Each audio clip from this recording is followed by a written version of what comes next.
Buenas tardes. En primer lugar, quiero agradecer a la organización del Congreso la posibilidad de intervenir en el mismo. El objeto de mi ponencia es la educación inclusiva para el profesorado en el ámbito universitario.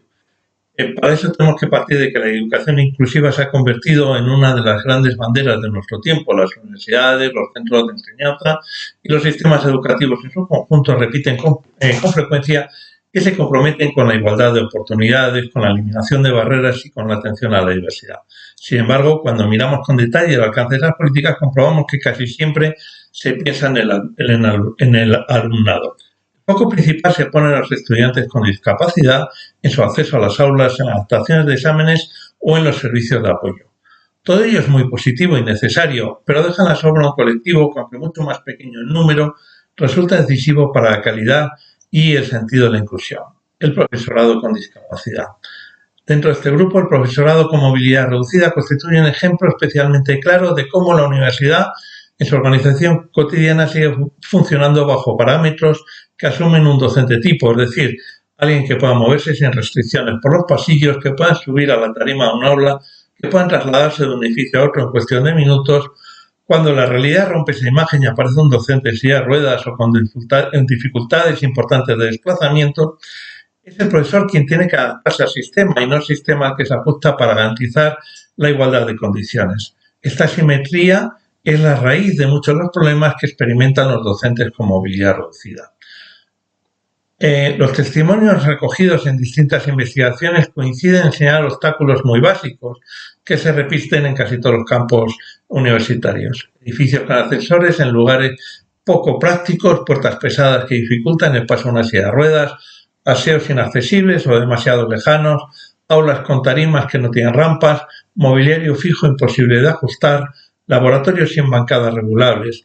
Todo esto significa que antes incluso de comenzar su actividad docente, el profesorado con movilidad reducida ya ha tenido que superar una carrera de obstáculos físicos. Si a ello sumamos la rigidez en los horarios, la multiplicación de traslados entre facultades, la escasa atención a la organización del trabajo, la ausencia de personal de apoyo, se comprende que muchas veces la jornada laboral resulta agotadora o sencillamente insostenible.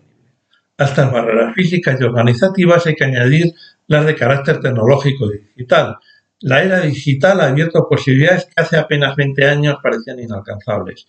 Hoy se pueden impartir clases desde casa mediante videoconferencias, subir materiales a una plataforma virtual, corregir trabajos de manera online o participar en un congreso internacional sin tener que viajar, como es este caso.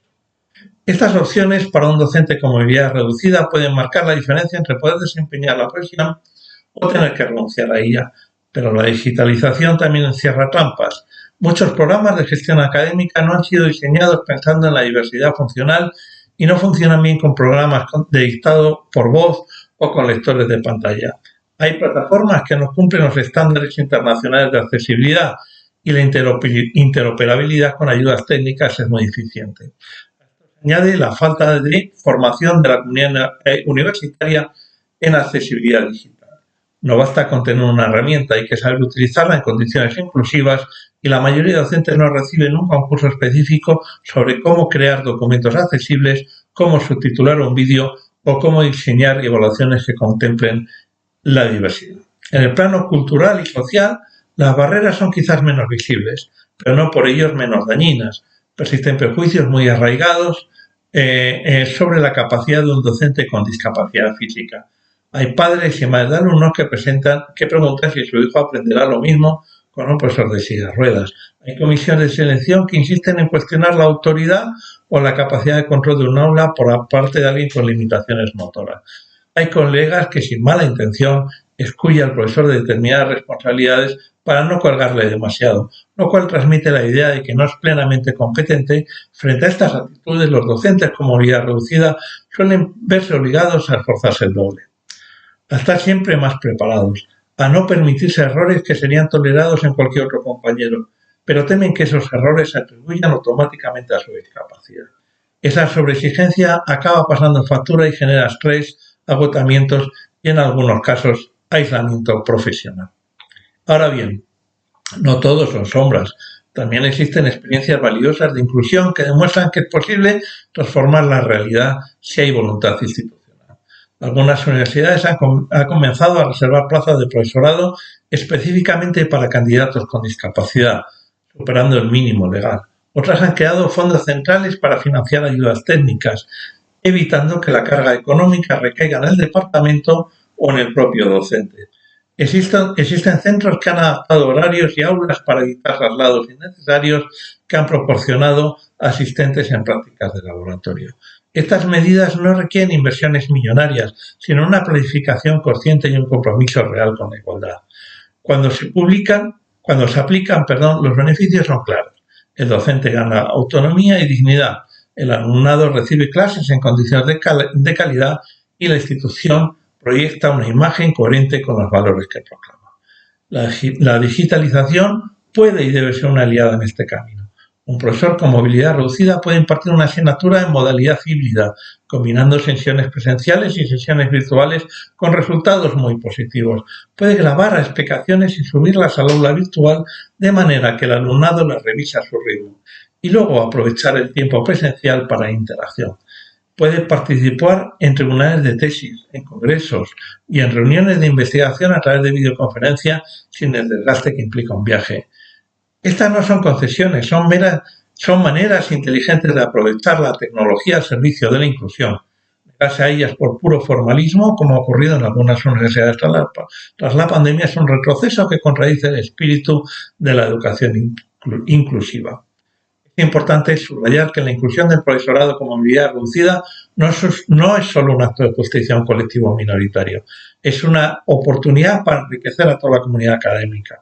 La presencia de docentes con discapacidad transmite al alumnado un mensaje poderoso. La diversidad es parte de la normalidad y la universidad es un espacio donde todas las personas pueden aportar y enseñar. Los estudiantes aprenden no solo contenidos, sino también valores de empatía, de resiliencia, de respeto a la diferencia. En este sentido, un docente con movilidad reducida se convierte además en un profesor de su materia, en un modelo de inclusión cotidiana que impacta en las actitudes de toda una generación. La conclusión es clara. Para que la educación inclusiva sea real, no basta concentrarse en los estudiantes. La inclusión debe abarcar también a quienes enseñan. Las universidades españolas tienen la obligación legal y moral de garantizar que los docentes con movilidad reducida puedan desempeñar su trabajo en igualdad de condiciones sin que su carrera se vean truncadas por barreras físicas, tecnológicas o culturales. Esto exige una voluntad, recursos sostenidos y sobre todo un cambio cultural que deje ver la discapacidad como una excepción y lo reconozca como parte natural de la diversidad humana. Invertir en accesibilidad no es un gasto superfluo, es una inversión en calidad educativa. Cada rampa, cada software adaptado, cada puesto organizativo contribuye a mejorar no solo la vida del profesor con movilidad reducida, sino a la experiencia de todo el alumnado y de toda la institución. En última instancia, la universidad que coja a un docente con discapacidad y le permite desarrollar todo su potencial, se convierte en una universidad más justa, más plural y más representativa de la sociedad que pretende servir. Por todo ello, la tarea que tenemos por delante no es secundaria ni marginal, es central. Construir una docencia inclusiva con un profesorado de movilidad reducida es apostar por un modelo universitario que respeta los derechos, que aprovecha la tecnología con inteligencia y que se atreve a revisar sus rutinas y que entiende que la diversidad no es un problema que gestionar, sino una riqueza que cultivar. Esa es la universidad que necesitamos y la que debemos construir colectivamente. Muchas gracias.